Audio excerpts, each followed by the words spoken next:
Hey everybody, welcome back to another episode of the mel0n Review. Today I'm very excited to finally be able to tell you all about the Orbital Pathfinder, as the mouse has finally been revealed, so I can finally tell you all about it.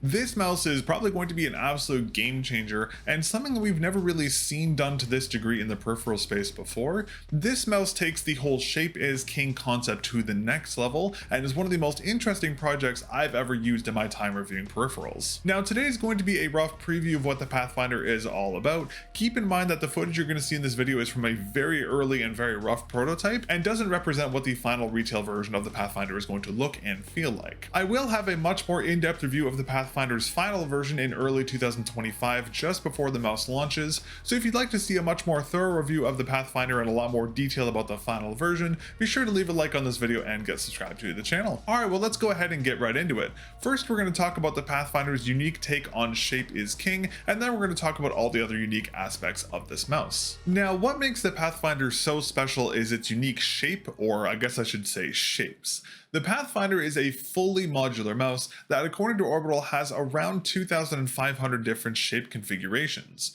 Now, modularity on a mouse isn't new per se. We've seen other modular mice before, but none of the previously released modular mice come even close to the modularity of the Pathfinder. As of the current prototype version I tested, the Pathfinder's left, right sides, rear hump, and side buttons are fully modular. The mouse also includes spacers for the sides and the rear of the mouse, so you can make the Pathfinder wider and longer to fit your individual hand size. Now this high degree of modularity introduces a lot of variables here with the Pathfinder, as unlike a more traditional mouse, depending on your configuration, the dimensions, shape, type, and weight of the Pathfinder will change. In terms of dimensions, according to Orbital, the Pathfinder's dimensions can range from 117.6 by 56 millimeters to 128.3 by 69.5 millimeters, which is a pretty crazy range in all honesty. The height will of course change as well, but the length and width are the most important here in my opinion. For weight, most of the Pathfinder's configurations will range between 53 to 59 grams with a plus-minus gram ratio of 2 grams. Some configurations may be slightly heavier, but most will be within the 53 to 59 gram range. Now the Pathfinder is definitely on the heavier side compared to a lot of the other mice on the market, specifically nowadays with all these new carbon fiber mice popping up, but other mice on the market lack the insane modularity of the Pathfinder as well as the unique side profiles that are here. Regarding shapes, the base shell of the Pathfinder is a symmetrical shape, but with the added attachments, the shape can be changed from a standard symmetrical shape to a asymmetrical shape or even an ergo sim hybrid shape, which is my personal favorite configuration. Now in the Pathfinder's current state, the mouse is very right-hand optimized. Orbital is planning on releasing more modular parts in the future to give left-handed users some more customization options. The current version is still usable with left hands, but there aren't as many shape configurations available for left-handed users as there will be for right-handed users. Now before I move on, I wanted to quickly talk about the modular parts durability here for the Pathfinder. According to Orbital, these modular parts are rated for around 20,000 cycles, equivalent to around 3 years of changing the shape of the Pathfinder 20 times a day.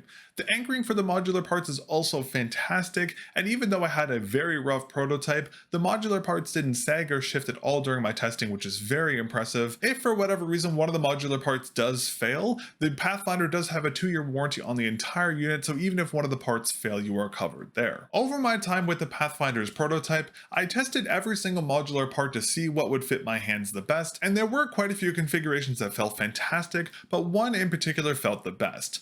This config was the WRL221 configuration, consisting of the right-sided wave attachment, the left-sided latch attachment, and the right-handed hump attachment. I also utilized the spacers I mentioned earlier to widen and lengthen the configuration too. I used the level 2 spacers on the left and right-hand side of the Pathfinder and the level 1 spacer on the rear hump, and for the side buttons I just used the medium ones as they felt completely fine. This WRL221 configuration made the Pathfinder feel like an ergo-symmetrical hybrid shape, similar to the shape of the WiseOwl OGM Pro V2 or the Keychron M2, just with a flipped rear hump curvature and a widened and lengthened shell due to the spacers, and of course a different side profile due to the latch and wave attachments. Commonly, due to my 1905 by 12.7 centimeter hands, I have to use very large ergo mice like the Razer Death Adder V3 to have a comfortable experience, or I have to use the Soul Spacer Shapeshift grips to alter a mouse's shape to better fit my hands, but the WRL221 configuration fits my hand like an absolute glove, and the unique side profiles help to make finger anchoring extremely natural and very comfortable here on the Pathfinder. Now, of course, I'm a bit of a fringe use case due to my larger hands,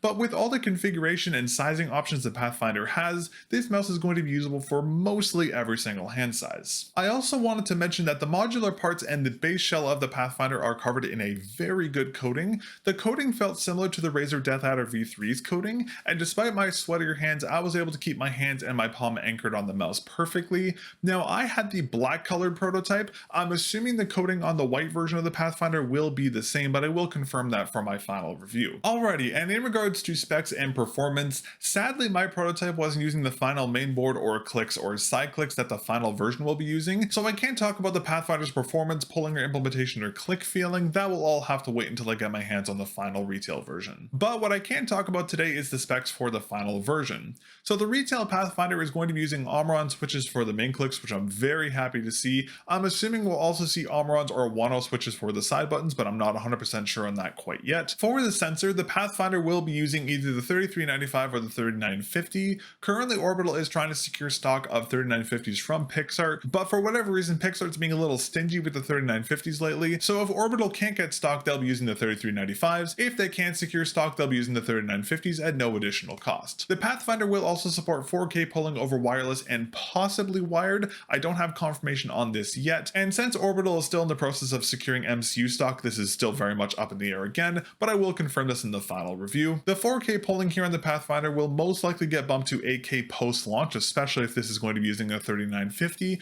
I just don't have any ETA on when this is going to happen, but it will most likely get bumped at some point after launch. Now, we also don't have any battery spec either. I'm assuming the Pathfinder is going to be using a 300 mAh battery or maybe a 250 mAh battery, but we will have to wait and see when we get the final retail version. Well, that's pretty much everything for my quick little preview of the Orbital Pathfinder. Overall, I'm really impressed with what Orbital has cooked up here. Even though I had a very rough prototype, I still really enjoyed this mouse, and I can't wait to see how the final version feels. As I mentioned at the top of the video, I will have a much more in-depth review of the Pathfinder's retail version out in March of 2025, so be sure to get subscribed so you don't miss that review. And if you'd like to learn more about the Pathfinder, be sure to go follow Orbital over on socials, Discord, and check out their website. I believe they'll be running some Q&As in their Discord, so if you have any questions about the Pathfinder, be sure to hop in the Discord and join a QA session, or just ask them on socials and they should be able to clarify any questions you may have. But that's going to be everything for my quick little preview of the Orbital Pathfinder. Thank you very much again to Orbital for including me in their prototype stages. I greatly appreciate it. They're cooking up a lot of extra stuff for the Pathfinder, including some new attachments, new materials, and a lot of other cool stuff, but I'll talk more about all the future plans for the Pathfinder when I get my hands on the final retail version. But thank you very much for watching. I greatly appreciate it, and I'll catch you all in the next episode of the mel0n Review. Peace.